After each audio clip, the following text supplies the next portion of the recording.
Nul ne niera qu'avoir un père, ou une mère, cadre supérieur ou diplômé, ou appartenir à une famille de l'élite, est un facteur favorable et prédictif pour devenir soi-même cadre sup ou surdiplômé, ou pour rejoindre les rangs de l'élite.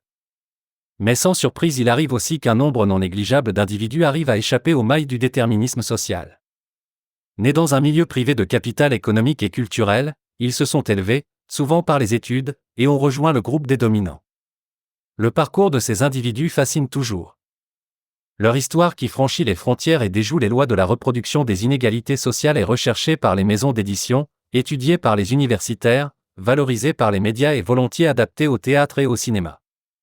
Des invisibles devenus en une dizaine d'années très visibles, jusqu'à la nobélisation d'Annie Ernaux. Pour les désigner Chantal Jacquet et Gérard Bras, dans leur livre paru en 2014 sur la fabrique des transclasses, ont forgé le concept des transclasses. Comprendre le concept selon Chantal Jacquet et Gérard Bras, le transclasse englobe toutes les figures de passage et de migration d'une classe à l'autre, sans préjuger de leur positivité ou de leur négativité.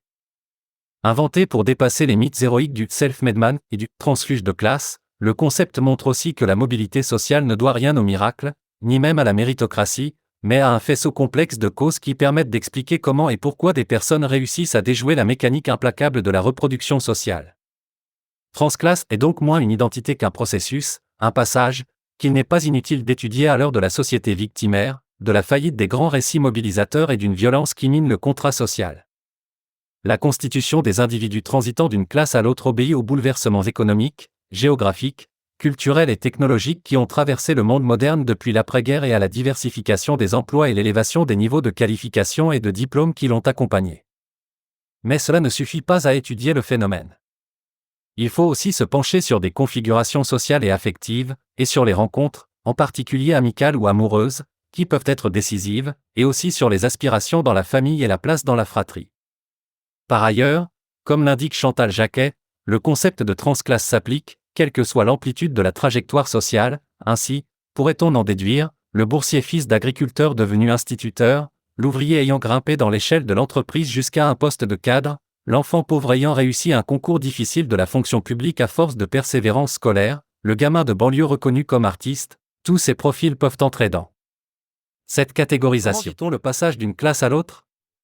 Après avoir étudié les complexions qui permettent de rendre compte de ce passage à la classe considérée comme supérieure, et supérieure économiquement parlant, il est important de se pencher sur l'itinéraire social et vécu du transclasse. Sans jamais se détacher tout à fait de son milieu d'origine, il ne s'intègre jamais complètement dans son nouveau milieu.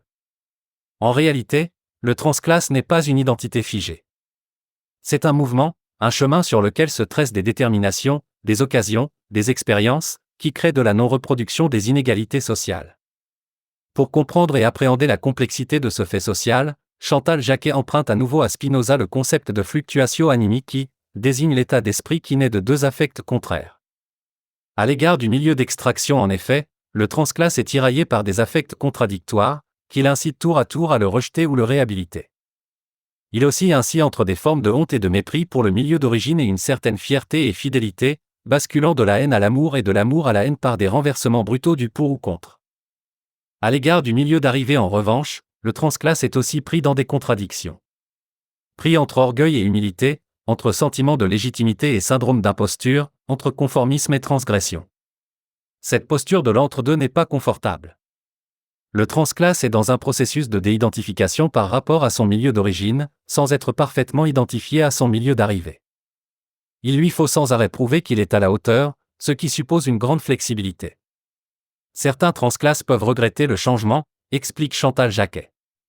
Attentive de ne pas en faire un argument contre la mobilité sociale, elle écrit « La question n'est pas tant de savoir si le jeu en vaut la chandelle et s'il est préférable de quitter son milieu social d'origine ou d'y rester. Le changement de classe ne se présente pas de toute façon sous la forme d'une alternative ou d'un libre choix de vie, mais il est le résultat d'une nécessité. La volonté de partir ou de rester n'est que la traduction de déterminations intérieures et extérieures combinées et non pas l'expression d'une décision contingente entre des possibles indifférenciés. Il est donc vain de chercher à prescrire des normes de choix, car le transclasse obéit à sa propre nécessité. La seule question qui vaille par conséquent est celle de savoir comment celui qui est embarqué dans l'aventure du passing peut ne pas couler et dépasser le simple flottement.